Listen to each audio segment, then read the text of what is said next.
The first night it happened, the rain was slamming against the roof so hard it felt like the sky was breaking open, and I stood in the hallway of a stranger's house with my suitcase dripping water on their polished wooden floor. I had nowhere else to go, no room, no plan, no sense of belonging left in me. And when my roommate's mom stepped out of the dim light and offered me a warm blanket, a soft room, and a gentleness I hadn't felt in years, something inside me cracked. She looked at me the way people look at someone who's been wandering for too long, lost and carrying storms inside their chest. And when she whispered, "You don't need to sleep alone," she wasn't flirting. She wasn't teasing. She was simply telling a broken young man that he didn't have to keep suffering by himself. Before the story continues, if you believe in kindness, in second chances, and in the power of good people changing someone's life, please like, comment, share, and subscribe to channel name. Your support means everything. That night was supposed to be simple. My roommate Daniel had dragged me along to spend a week at his family's house while our apartment underwent emergency repairs.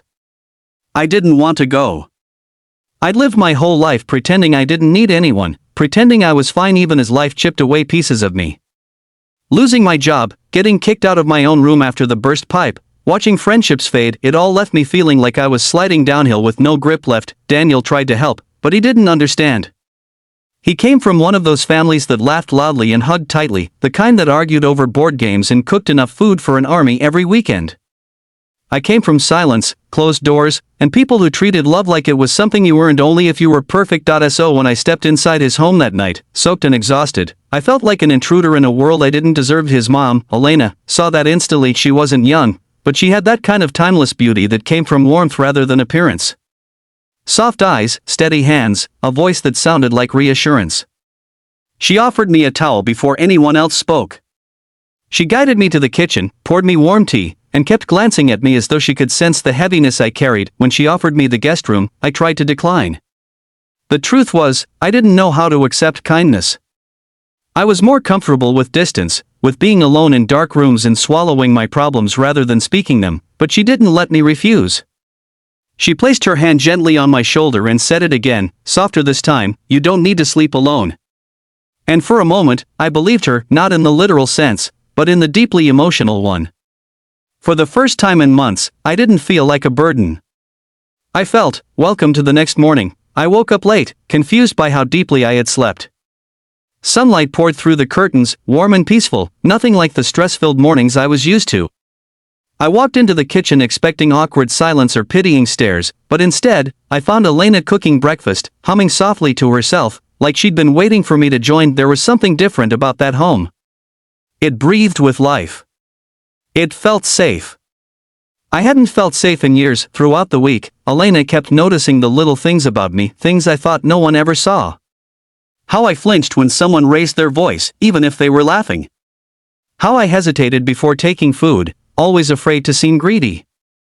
How I apologized too quickly, too often.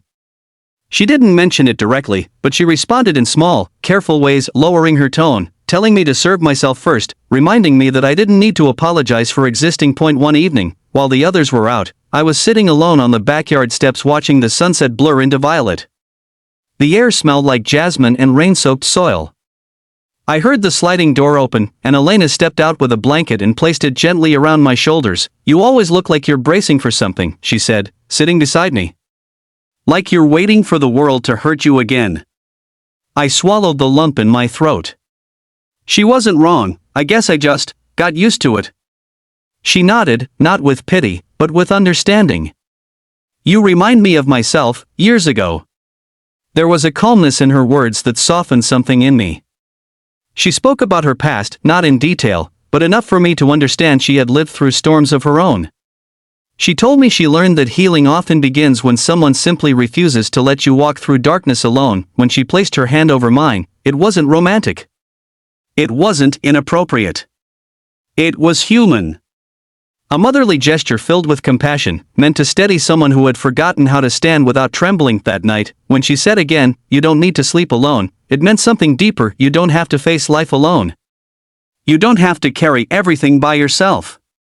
You are allowed to rest. Over the next few days, everything in me began to shift. I found myself smiling without realizing it.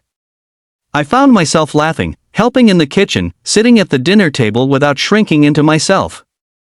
I even started talking to Daniel about things I kept locked inside for years. Elena had become a quiet anchor in my life. She never asked for anything. She never pushed. She simply showed kindness consistently, softly, steadily, until the walls I had built started to crumble. The night before we were supposed to leave, I couldn't sleep. I stood in the hallway staring at the room I had stayed in, the room that felt more like home than anywhere else I'd lived in my entire life. I was afraid of returning to the chaos waiting for me outside these walls. Afraid that once I left, the warmth I'd found here would disappear, and I'd be alone again. Elena found me sitting on the floor with my head in my hands. She sat beside me quietly, not asking questions, simply waiting. "I don't want to go back," I whispered. She placed her hand on my back, steady and warm. "Then don't. Stay as long as you need." I looked up, eyes burning. "Why are you doing all this for me?" She smiled, a little heartbreakingly. "Because someone once did it for me. And it saved my life."